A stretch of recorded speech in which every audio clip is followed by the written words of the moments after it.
میں لایا ہوں قاری حنیف کی تقریر۔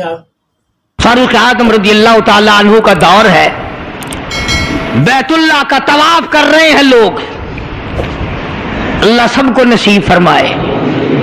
خانہ کعبہ بیت اللہ کا طواف کر رہے ہیں، بہت بڑی عظمت والی چیز ہے جس کو اپنے گھر کا طواف نصیب کرتے ہر ایک کو نہیں ملتا۔ ارشاد فرمایا مدنی کریم صلی اللہ تعالی علیہ وسلم نے، جس نے میرے گھر کا طواف کیا میں سمجھتا ہوں میرے چاروں طرف چکر لگایا۔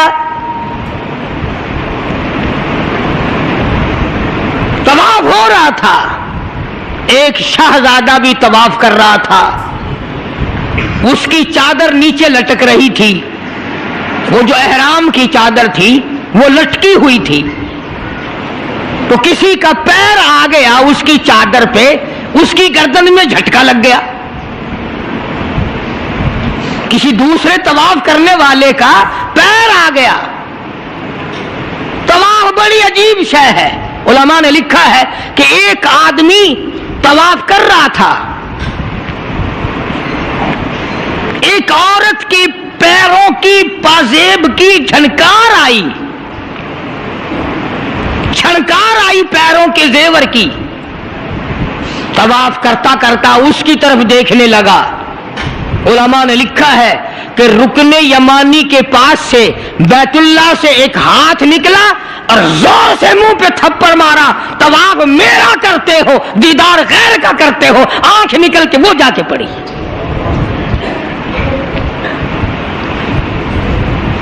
طواف میرا کرتے ہو اور زیارت غیر کی کرتے ہو، آنکھ نکال دی، تھپڑ لگا۔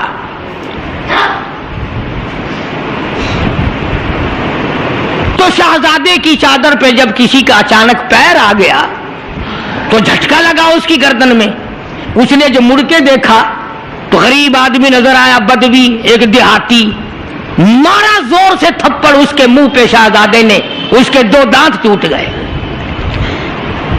کہ تم نے میری چادر دبا دی، میری گردن میں جھٹکا لگ گیا، تم نے چادر دبائی میری۔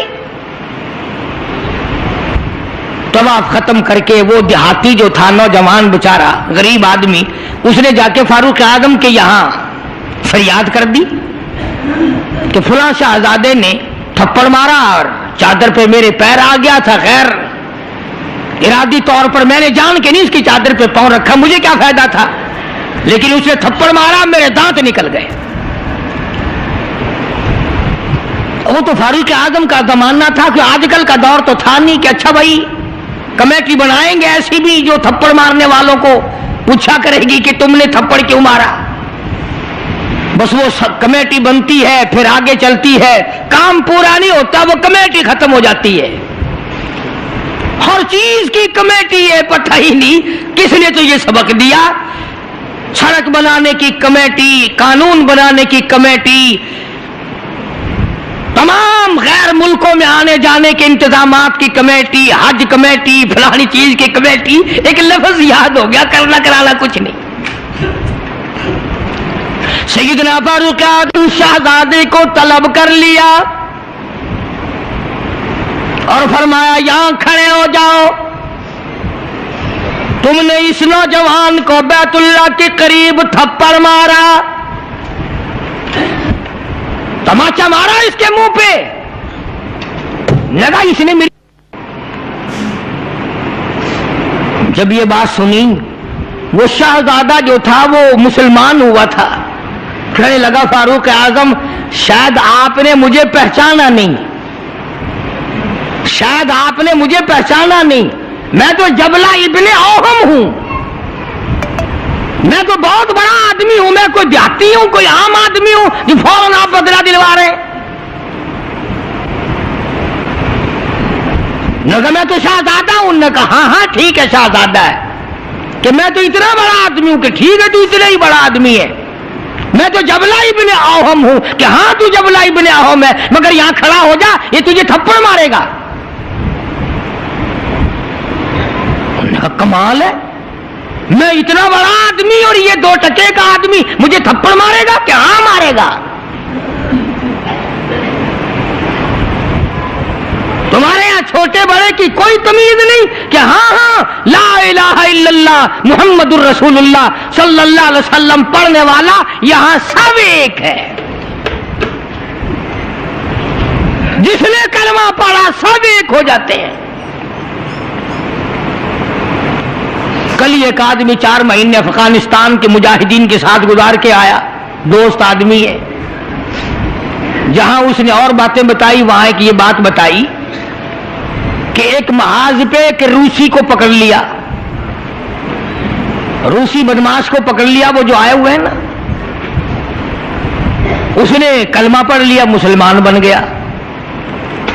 تو 2-4 دن کے بعد اس سے پوچھا کہ تو نے اپنے کفر میں یا اپنے معاملات مذہب میں اور ہمارے اسلام میں کچھ فرق پایا؟ ایک بات اس نے بتائی, وہ میں نقل کر دیتا ہوں, شاید آپ کو بھی پسند آئے. جتنے کہ وہ مسلمان بنا اتنے کی بات اسے محسوس ہوئی. کہنے لگا میں اپنے منہ میں بڑا ٹوتھ پسٹ مارتا تھا, بڑا برش مارتا تھا, بڑی منجن مارتا تھا اور میرے منہ کی بدبو نہیں جاتی تھی. جب سے میں نے تمہارا کلمہ پڑھا میرے منہ کی بو ختم ہو گئی. بالکل میرے منہ میں سے بدبو نہیں آتی, ورنہ میں خود تنگ تھا. اندازہ لگاؤ لا الہ الا اللہ محمد الرسول اللہ پڑھنے سے اگر ایک روسی کافر کے منہ کی بدبو ختم ہو سکتی ہے تو کیا میرے تیرے جہنم کے سلگے ہوئے وہ لا الہ الا اللہ محمد الرسول اللہ پڑھنے سے جہنم کے انگارے نہیں بجھ جائیں گے؟ تو فاروق اعظم رضی اللہ تعالیٰ عنہ نے فرمایا کہ بھائی یہاں بدلہ دینا پڑے گا, یا کوئی چھوٹے بڑے کی بات نہیں.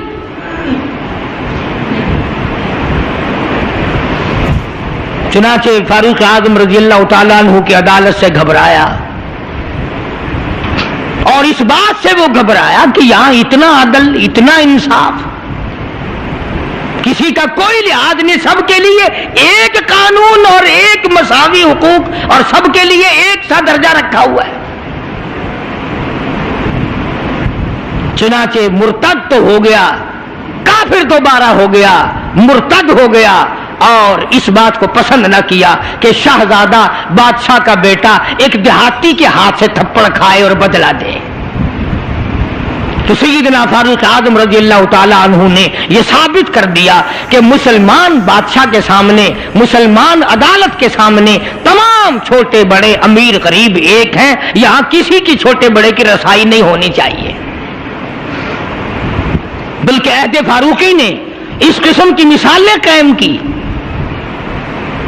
اس قسم کی مثالیں قائم کی. جنگ میں, جہاد میں رشتہ دار سامنے آ گئے.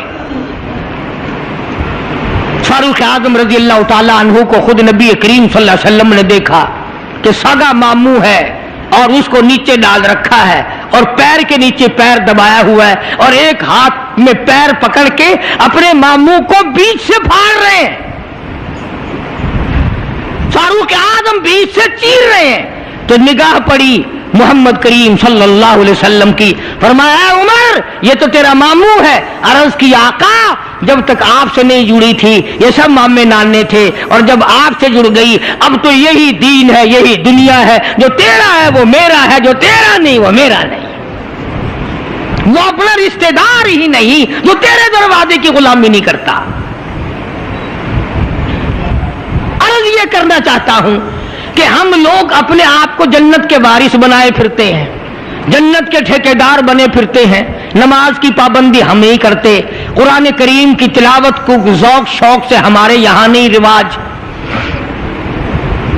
میں تو دیکھتا نہیں کہ کوئی عورت دن میں منہ بناتی ہو کہ آج ہمارے گھر میں کسی نے تلاوت نہیں کی, ہمارے گھر میں آج لعنت برسی ہوگی رحمت کے بجائے.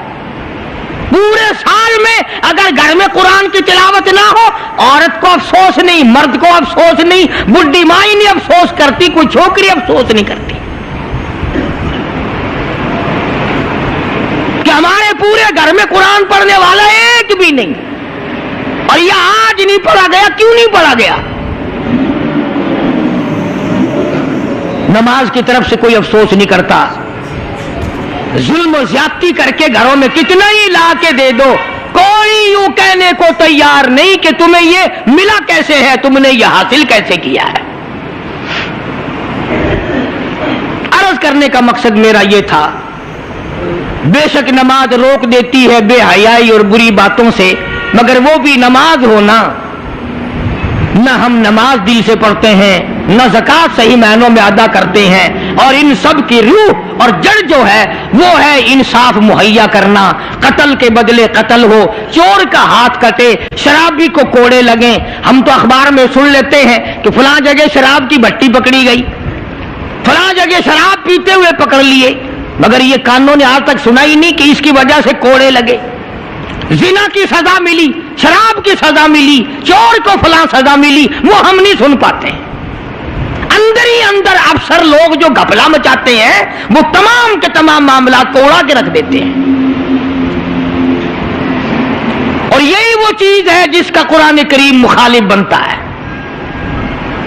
قرآن کریم نے للکار کی آواز دی، فرمایا بڑے بڑے لوگ جب ہیرا پھیری کیا کرتے تھے، وَمَن لَّمْ يَحْكُم بِمَا أَنزَلَ اللَّهُ فَأُولَٰئِكَ هُمُ الْكَافِرُونَ. یہ وہ لوگ ہیں جنہوں نے اللہ کے نازل کردہ کام کے خلاف فیصلے کیے، تمام خلاف اس کی عدالتیں قائم کی، پرواہ نہ کی، سوچا تک نہیں. کہیں فرمایا وَمَن لَّمْ يَحْكُم بِمَا أَنزَلَ اللَّهُ فَأُولَٰئِكَ هُمُ الْفَاسِقُونَ. قرآن کہتا ہے جو لوگ میرے قرآن کے خلاف بیٹھ کر فیصلہ کرتے ہیں، اللہ کہتا ہے یہ فاسق ہیں، یہ فاجر ہیں، یہ بدکار لوگ ہیں.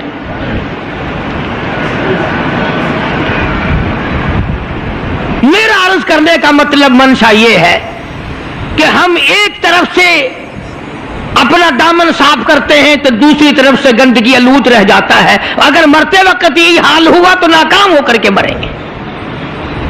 صحابہ کرام نے ان تمام گتھیوں کو پہلے سلجھایا اور اپنی زندگی کو ایسے بنایا کہ مرتے وقت صحابہ کرام کی طرف کوئی انگلی نہیں اٹھا سکتا تھا. حقوق العباد کے بارے میں بھی، حقوق اللہ کے بارے میں بھی کوئی چیز ان کو پیچھے نہ رکھ سکی.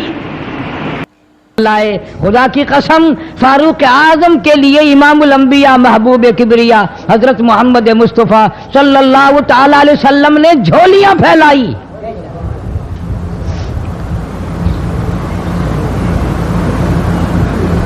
وہ کتنے اونچے مرتبے کا مالک ہوگا وہ جوان جس کو آقا نے مانگ مانگ کے لیا.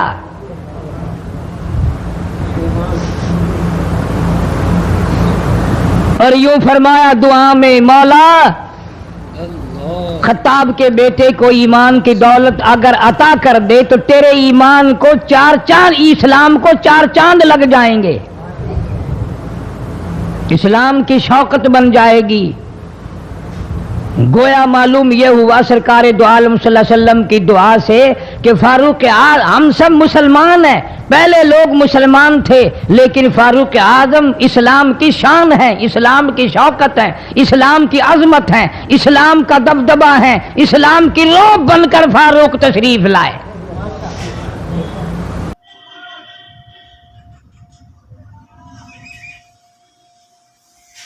قاری حنیف کی تقریر آپ کو کیسی لگی کمنٹ کر کے بتائیں اور چینل کو سبسکرائب کریں.